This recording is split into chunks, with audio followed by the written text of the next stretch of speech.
Hi everyone, this is Sarfraz from Aristotle Prep, and we are looking at passage 3 from the OG 13 RC chapter. This has questions 8 to 10. Since this is the first question of the passage, we will first read the passage and understand it, and then we will go to the options.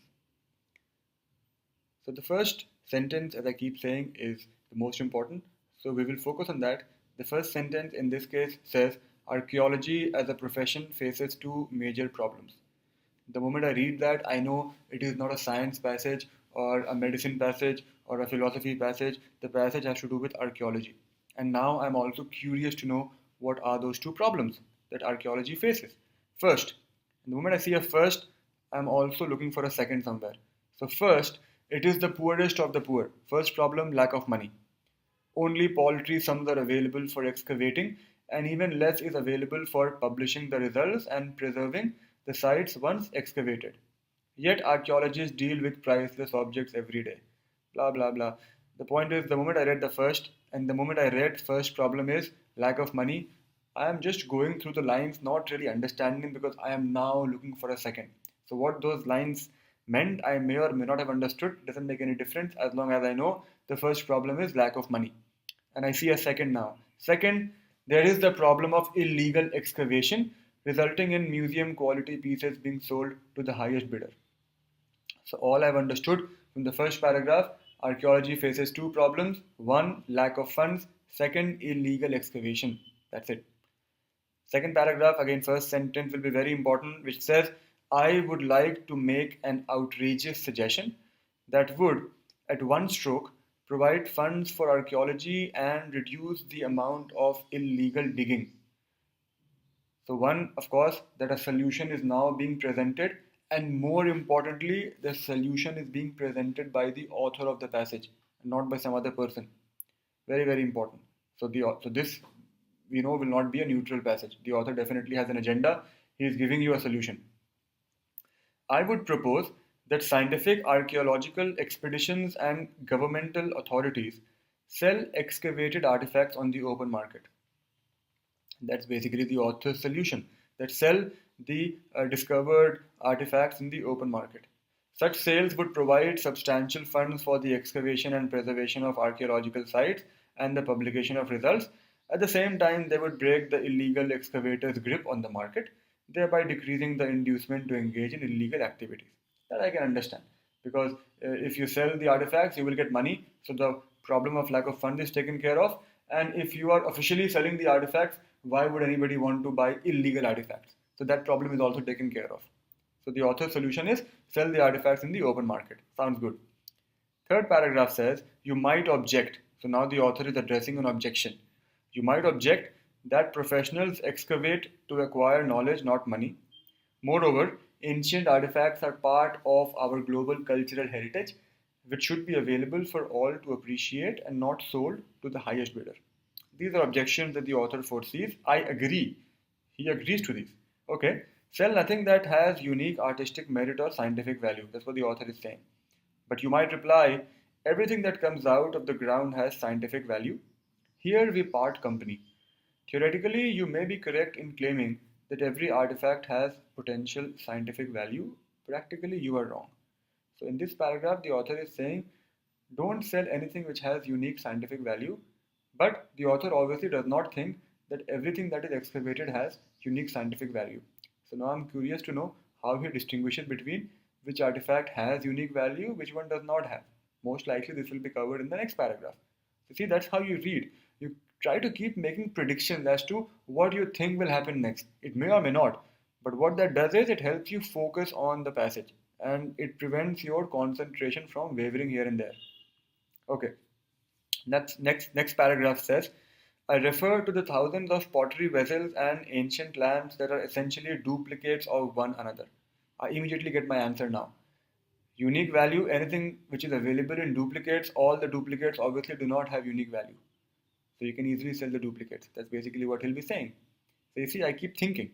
You have to think like this. Okay, duplicates is the solution to that problem. How? In this manner.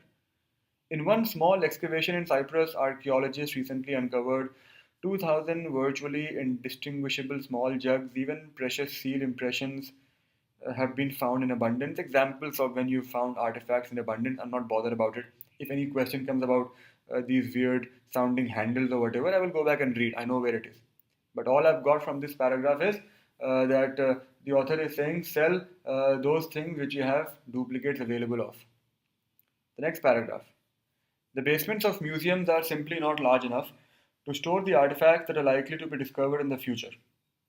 There is not enough money even to catalog the finds. As a result, they cannot be found again and become as inaccessible as if they had never been discovered. So he's giving you a problem with storing zillion pieces of artifacts in museum basements. Indeed, with the help of a computer, sold artifacts could be more accessible than are pieces stored in bulging museum basements. Prior to sale, each could be photographed and the list of the purchasers could be maintained on the computer. A purchaser could even be required to agree to return the piece if it should become needed for scientific purposes. So this paragraph is basically giving you problems with keeping duplicates of the same artifact. There is no space. Plus, it's easier to maintain a computerized record of who we have sold the artifacts to, and we can even ask them to return it if needed. So no problems with the author's strategy then. Basically, he's removing all the problems from his proposed solution. Last paragraph says it would be unrealistic to suggest that illegal digging would stop if artifacts were sold on the open market. Okay, but the demand for the clandestine product would be substantially reduced. Who would want an unmarked pot when another was available whose provenance was known and that was dated stratigraphically by the professional archaeologist who excavated it? So the last paragraph is being very practical. The author is saying my solution won't completely solve the problem, especially of illegal excavation, but it will reduce it to a great extent. So if I summarize the entire passage, it starts by talking about two problems that archaeology faces: lack of funds and illegal excavation. Then the author of the passage provides a solution to the two problems, which is sell artifacts in the open market. He further goes on to sell only those artifacts which you have duplicates available of, because it's anyway a problem storing all the duplicates in museum basements. Finally, in the end, he concludes that while his suggestion will not completely resolve the problem, it will cut it down to a great extent. As I said when I was reading it, this is not a neutral passage because the author definitely has an agenda. So the purpose of the passage is to support his suggestion or to speak in favor of the solution provided by the author. Something on those lines. That's basically your purpose. So with that thought process, having understood the passage like that, we will now go to the questions. And the first question is the primary purpose, which we know is something on positive side. So I'll see if I can use the first words to eliminate. I can't because we have an, and the. So I'll have to read the entire options now. A says an alternative to museum display of artifacts. The passage is not about providing any alternatives. B says a way to curb illegal digging while benefiting the archaeological profession looks good. That's basically what he does. He gives you a solution, a way. C says a way to distinguish artifacts with scientific value from those that have no such value. Now, the interesting thing is the passage does give you this way, but that is not the primary purpose of the passage. The author did not write the entire passage to tell you how to distinguish these two kinds of artifacts, which is why C can be eliminated. D says the governmental regulation is out. Nowhere does the passage talk about that. E says a new system for cataloging artifacts. No. So B should be the correct answer to this question.